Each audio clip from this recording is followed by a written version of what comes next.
In today's video, I'm going to teach you how to pay a traffic ticket online in Ontario. If you need to pay a Provincial Offences Act fine through Toronto Court Services, this process is fairly simple and can be completed online in just a few minutes. Before you begin, it's a good idea to have your ticket nearby so you can clearly read the offense number and the offense date.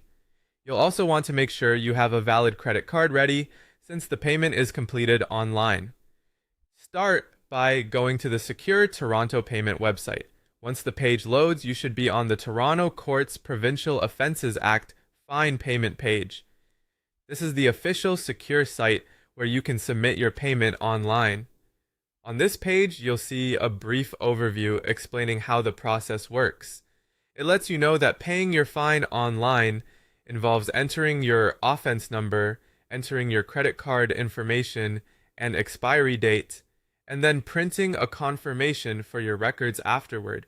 This is helpful because it gives you a quick preview of what to expect before moving forward. Next, click on Continue to begin the payment process. You'll then be taken to a page with terms and conditions.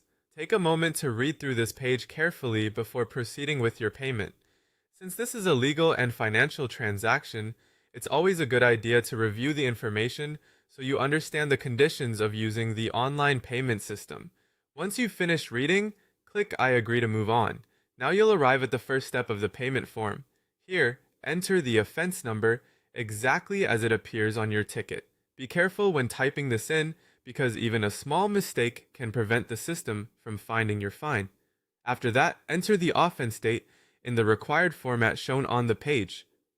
If needed, double-check the date directly from your ticket to avoid errors. When both fields have been filled in correctly, click Continue to proceed to payment. At the payment stage, enter your credit card information along with the expiry date.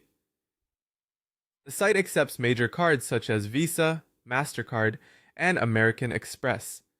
As always, make sure you're entering the information on the secure official website and review everything carefully before submitting. After your payment is processed, print the confirmation page for your records. This confirmation is important because it serves as proof that your payment was successfully submitted. If you're not able to print it right away, saving a copy for later is also a smart idea, and that's how to pay a traffic ticket online in Ontario.